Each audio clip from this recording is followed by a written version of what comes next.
Welcome to top double nine. నమస్కారం. మేము శ్రీకాళహస్తి నుంచి వస్తున్నాం. మేము శ్రీకాళహస్తి మున్సిపల్ కమిషనర్ పైన హైకోర్టులో 5 కేసులు నమోదు చేశాం. ఆ కక్ష పెట్టుకొని మాపై ఒత్తిడి తెస్తూ కంటెంప్ట్ ఆఫ్ ద కోర్ట్ కూడా ఫైల్ అయింది అతని మీద.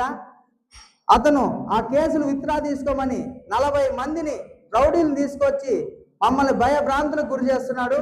ఇటీవల కాలంలో మేము రాజేంద్ర ప్రసాద్ అనే వ్యక్తి ఇల్లు కొట్టేస్తే మేము ప్రశ్నించామనే కారణంతో మా పైన దౌర్జన్యంగా ఒక స్త్రీల మీద కూడా ఆడవాళ్ళ మీద కూడా కేసులు పెట్టుకుంటూ అసలు ఏం జరుగుతుందో అర్థం కాని పరిస్థితిలో శ్రీకాళహస్తిలో మేము నివసిస్తున్నాం. శ్రీకాళహస్తిలో అసలు ఏం జరుగుతోంది? మేము ఎమ్మెల్యే గారి దగ్గరికి కంప్లైంట్ పెడితే ఎమ్మెల్యే గారు సానుకూలంగా స్పందించి నేను యాక్షన్ తీసుకుంటానంటే మళ్ళా మా మీద 2 టౌన్లో కేసులు కడతాడు. ఇదేం అన్యాయం, ఇదేం అరాచకం. కలెక్టర్ గారి దగ్గరికి వెళ్ళి మా కష్టాలన్నీ మేము కంప్లైంట్ ద్వారా ఇస్తే కలెక్టర్ గారికి బ్యాడ్ రిపోర్టు మా మీద యాంటీగా వీళ్ళు ఆక్రమించారంటారు. రిజిస్ట్రేషన్ భూములు ఉన్నప్పుడు ఆక్రమించింది ఎలా అవుతుంది? రిజిస్ట్రేషన్ డాక్యుమెంట్గా కదా ఇవన్నీ. అసలు ఎవరో ఇల్లు కొట్టి మా పేర్లు ఎలా వేస్తాడు? అసలు ఇతను చదువుకున్నాడా లేదా? లేదంటే ఎవరో ఇల్లు కొట్టి మా అడ్రస్లు మా పేర్లు వేయడం ఎంతవరకు కరెక్ట్? ఇది మా పరువు నష్టం చేశాడని ₹1 కోటి పరువు నష్టం లీగల్ నోటీసు కూడా పంపించాము. ఇవన్నీ మనసులో పెట్టుకొని మా కుటుంబంపై ఇల్లు కొట్టేస్తానని దౌర్జన్యంగా వచ్చి బీగాలు వేయడం ఇది ఎంతవరకు కరెక్టు?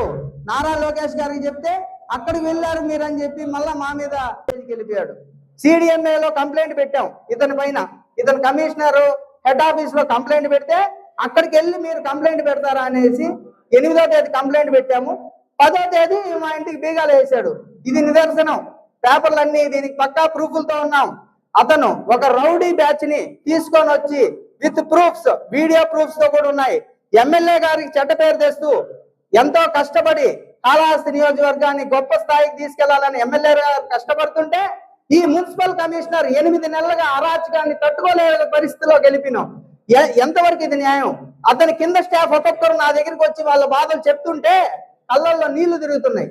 ఏమని ఎంతసేపు మర్యాద ఇవ్వకుండా వసే అని సంబోధిస్తూ ఎంత ఘోరాతి ఘోరంగా మాట్లాడుతున్నారంటే ఒక కమిషనర్ స్థాయిలో ఉన్న వ్యక్తి ఇలా ఎంతవరకు మాట్లాడొచ్చని నేను ప్రశ్నిస్తున్నా.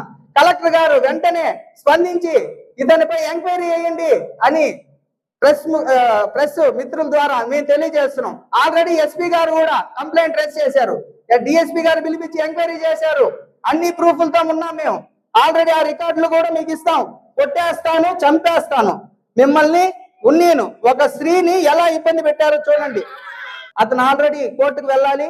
అక్కడ ఇతనికి శిక్ష పడుతుందని తెలుసుకొని మేము పోతే పోయినాను, వీళ్ళని ఇల్లు కొట్టేసి వెళ్తాను, ఇంకో కేసు అవుతుందిలే, నాకు పైన పెద్ద పెద్ద వాళ్ళు ఉన్నారు, మేము చూసుకుంటాం అనే విధంగా ఒక IAS అధికారి విజయవాడలో.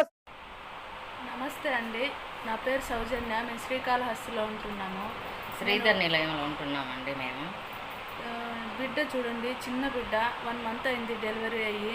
అంతే మేము పడుకో ఉన్నామా, ఎవరో వచ్చి లాక్ చేసుకుని వెళ్ళిపోయారు. బంగారు నగలు అన్నీ తీసుకెళ్ళిపోయారు. టైం 10 అవుతుంది. మేము ఇంకా ఇప్పటికి ఏం తినలేదు. బిడ్డకి పాలు లేవు, ఏడుస్తున్నాడు. ఏం చేయాలో అర్థం కావట్లేదు. మగవాళ్ళు ఏమో బయట ఉన్నారు కానీ వచ్చే పరిస్థితుల్లో లేదు. ఆకలి వేస్తుంది, బిడ్డకేమో పాలు లేవు. ఏం చేయాలి? పోలీసులు మీరే మాకు న్యాయం చేయాలి.